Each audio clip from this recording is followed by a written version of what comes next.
Welcome back to The Explainer. Today, we're diving into something incredibly intense.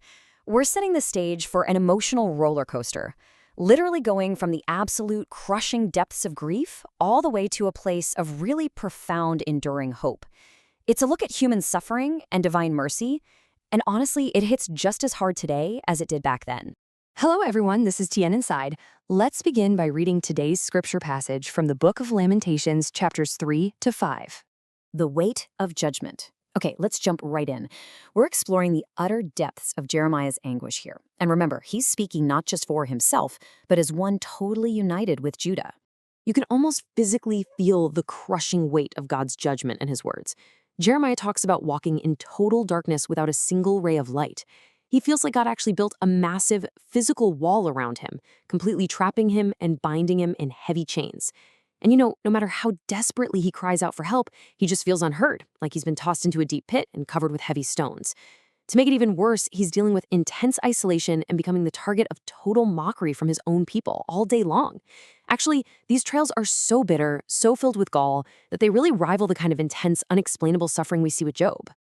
Now, here's what is absolutely fascinating about how the text manages this level of pain. Lamentations 3 is actually written as a strict alphabetical acrostic poem based on the Hebrew alphabet, kind of like Psalm 119, if you're familiar with that.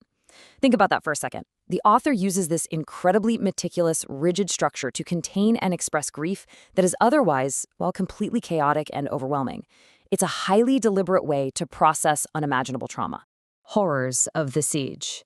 We need to look at the devastating historical reality that actually triggered this immense lamentation in the first place. 18 months, right? A year and a half, that's the agonizing duration of the Babylonian army's siege on Jerusalem. Just imagine being locked inside a city for that long, with supplies dwindling down to zero. It was this exact, prolonged period that drove the city into a state of unthinkable, horrifying desperation. And this comparison brilliantly illustrates that stark, horrific contrast. Picture the past glory of Jerusalem's leaders, her precious sons of Zion. They used to be revered, described poetically as whiter than milk, ruddy like coral, looking like precious lapis lazuli. But then, you see the post-siege reality. They were left blacker than soot.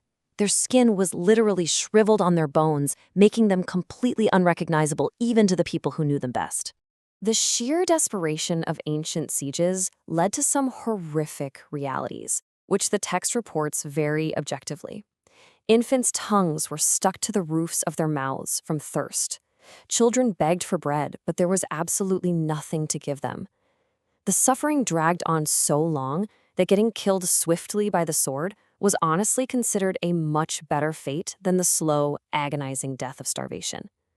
It got so bad, the extreme desperation pushed compassionate mothers to do the unthinkable just to survive. It's akin to the horrors of the Aramean siege of Samaria or those ancient pagan practices of offering children to idols like Molech. Jeremiah actually points out that Judah's punishment felt greater even than the sin of Sodom, because at least Sodom was destroyed in an instant, right? They didn't have to endure this kind of protracted torture. Understanding our suffering. So let's look at how the text builds a theological framework around this massive disaster. This is a real turning point.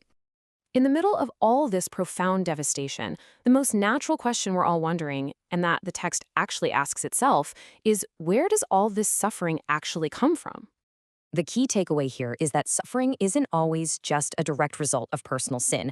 The text actually gives us a really nuanced breakdown of where suffering originates.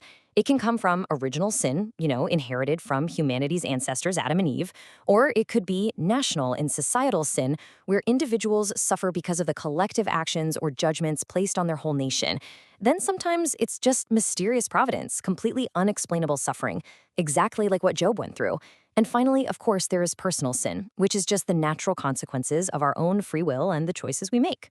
In Jerusalem's case, it was a massive societal failure. Let's trace this downward spiral. Step 1. The spiritual leaders themselves, the prophets and priests, committed profound sins. Step 2. This deep corruption led to the blood of righteous people being shed right there inside the city walls. Step 3. Because of this, those leaders ended up groping blindly through the streets, completely lost. And step 4, they became so literally and spiritually defiled with blood that people wouldn't even touch them, shouting, "Go away, you are unclean." This total corruption at the top ultimately led to the whole nation being scattered by the Lord and getting mocked by surrounding nations like Edom. The turning point of hope. Okay, this is the absolute heart of Lamentations, because right here is where the whole thing shifts. Despite all that bitterness and gall we just talked about, the beating heart of this text is absolutely not despair. It's hope. Right smack in the middle of the darkest moments, we get this incredible declaration: because of the Lord's great love, we are not consumed, for his compassions never fail. They are new every morning. Great is your faithfulness. How amazing is that? Jeremiah finds his ultimate hope not by staring at the ruined walls around him, but by reminding himself of God's unfailing daily mercy. It's a huge, powerful reminder that there is a way forward.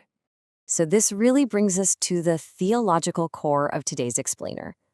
The book beautifully balances three vital themes. First, obviously, the deep grief over the terrible disaster in Jerusalem.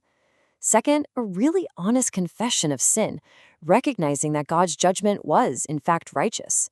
But third, and this is the big one, the hope that God will eventually restore his people, because affliction and sorrow are not his ultimate desire for us. Remember, when Jeremiah cried out from that metaphorical stone-covered pit, God actually heard him and drew near, telling him, "Do not be afraid." A prayer for restoration. As we enter the final chapter, chapter 5, Jeremiah makes a really important shift. He moves from his own personal lament to a collective plea for the entire broken nation. You can see here that Judah faced a complete, exhaustive societal collapse. Their inheritance turned over to strangers. Their homes were given away to foreigners. The joy that used to fill them just completely vanished, and their dancing turned entirely into mourning. The crown had literally fallen from their heads. The devastation was so absolute, so complete, that they even had to pay for their own drinking water, and gathering wood came at a heavy price. Yet, out of that complete and total desolation comes this incredibly powerful plea: "Restore us to yourself, Lord, that we may return. Renew our days as of old." This perfectly captures Jeremiah's unwavering belief in God's compassion. Even when literally everything is lost, his ultimate hope remains fixed on the eventual renewal of Jerusalem. And you know what's amazing? This hope wasn't empty. Looking at this timeline proves that Jeremiah's tearful prayers and his deep trust in God's faithfulness were eventually historically fulfilled. From that agonizing 18-month siege to the total destruction and scattering of the people, all the way through those long years of exile, where Jeremiah faithfully prophesied even when people mocked him. It all ultimately led to the fall of Babylon, which marked the historic beginning of Jerusalem's true restoration. God's faithfulness really did prove true. Well, that brings us to the end of our explainer today. And I want to leave you with a critical question to think about. Looking back at Jeremiah's ancient journey, from that absolute wall-building despair to experiencing a mercy that is literally new every morning, how can you find hope in God's faithfulness during your own times of darkness? Think about how this ancient framework of suffering, honest confession, and renewed hope might just apply to whatever you happen to be facing in your life right now.